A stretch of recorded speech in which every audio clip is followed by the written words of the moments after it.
राधे राधे दोस्तों।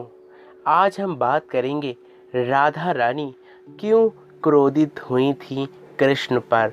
क्या कारण रहा होगा और क्या लीला रची होगी श्यामा और श्याम ने, क्या आपको पता है?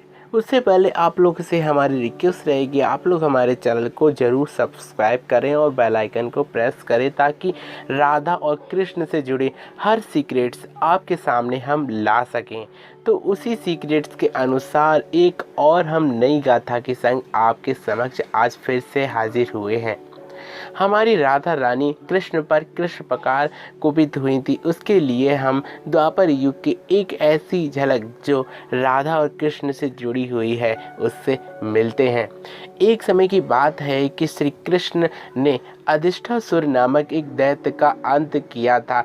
वह दैत्य एक गाय के बछड़े के रूप में आया था। लगता तो वह बछड़ा था लेकिन वह था दानव, और दानव को मारने के लिए कृष्ण ने अपना प्रहार किया अपने हाथों से और उस दानव का अंत कर डाला। यह बात को सुनते हुए जब पूरे ब्रजमंडल में पता चला कि कृष्ण ने एक बछड़े का अंत कर दिया है, यह बात को सुनते हुए सभी लोग चौंक गए। परंतु कृष्ण ने सभी को लाख बार समझाया कि वह बछड़ा नहीं अपितु एक दैत्य आया था जो मुझ पर प्रहार करने वाला और ब्रजवासियों को दुख देने वाला था। लेकिन कृष्ण की बात को किसी ने नहीं माना और यहाँ तक कि राधा ने भी कहा कि कृष्ण, तुमने अधिष्ठासुर नामक दैत्य हो या कुछ भी हो, तुम तो हर लीला कर सकते हो। तुम्हें तो चाहिए था कि तुम उस दैत्य का असली रूप दिखलवा देते, तब हम मानते कि वह दैत्य था या वह गाय का बच्चा। यह बात को सुनते हुए तब उसी बीच में कृष्ण कहते हैं कि राधा, ऐसी बात नहीं है कि वह दानव हो या गाय का बछड़ा हो, लेकिन जब वह दानव गाय के बछड़े के रूप में आया तो उस समय मुझे उसका वध करना ही सुनिश्चित लगा, क्योंकि मेरे प्यारे ब्रजवासियों को वह दुख दे रहा था, जिसके कारण मैं उसका अंत करने में सक्षम हो गया। तब राधा कहती हैं कि कृष्ण, तुम्हें गौ हत्या का पाप लगा है, जिसके कारण अब इस गौ हत्या को तुम्हें धोना होगा। तब कृष्ण कहते हैं कि बताओ तो मुझे क्या करना होगा। तब कृष्ण से राधा कहती हैं कि तुम्हें पूरी पृथ्वी पर भ्रमण करना होगा और तीर्थों में जाकर उनकी नदियों का स्नान करना होगा। यह बात को सुनते हुए कृष्ण कहते हैं कि बस इतनी सी बात है और उसके पश्चात मैं पुनः फिर से गौहत्या से मुक्त हो जाऊंगा। तब राधा कहती है कि हाँ। तब कृष्ण कहते हैं कि मुझे पूरे विश्व में घूमने से अच्छा है कि मैं सारी पवित्र नदियों का जल यहीं पे बुला लूं।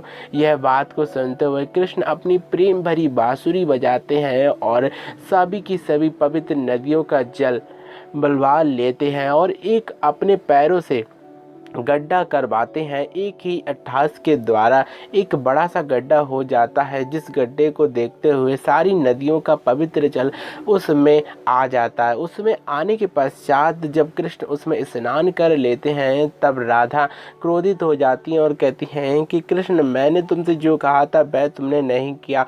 तब कृष्ण कहते हैं कि मैंने तो अपने पाप धो लिए हैं और गौहत्या का पाप भी धो लिया है। इसके पश्चात राधा, अब बताओ तुम तो सही हो। तब राधा कहती हैं कि जिस प्रकार तुमने अपने एक पैर की ठोकर से ही इस कुंड का निर्माण कर दिया है, उसी प्रकार मैं भी एक कुंड का निर्माण करूंगी। तब राधा अपने कंगन से अपनी सखियों के संग ललिता, विशाखा, जया, विजया के संग जाती हैं और एक ऐसा गड्ढा खोदती हैं जो उनके कंगनों से खुदा हुआ होता है।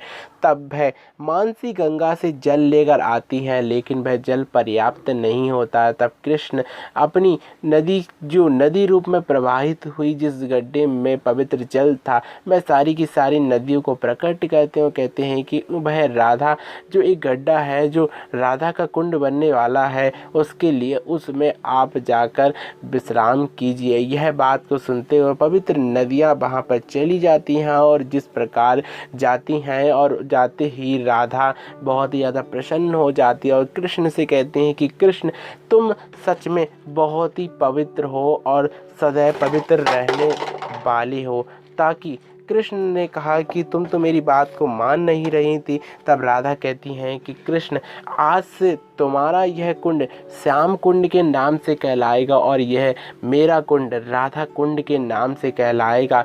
जो भी भक्त इसमें स्नान करेगा वह मेरी कृपा अवश्य प्राप्त करेगा। उसके ही अनुसार आज भी बरसाना और वृंदावन के बीच में जब हम गोवर्धन की परिक्रमा करते हैं, उसी बीच में हमें राधा कुंड और श्याम कुंड का दर्शन होता है।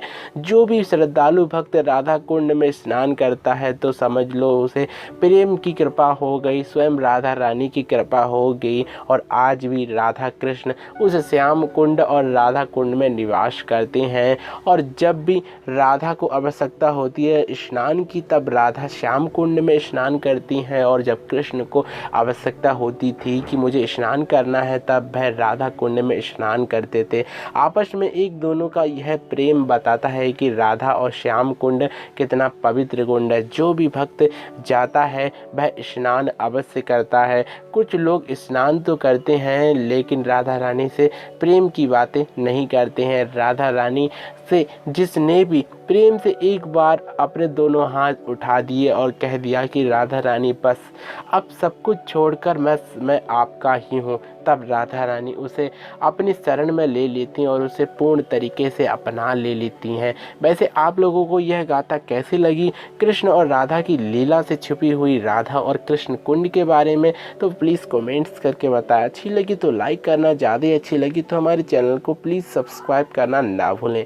तो फिर से मिलेंगे ऐसी नई गाथाओं के संग, तब तक के लिए मेरे संग प्यार से कहते रहिए राधे राधे।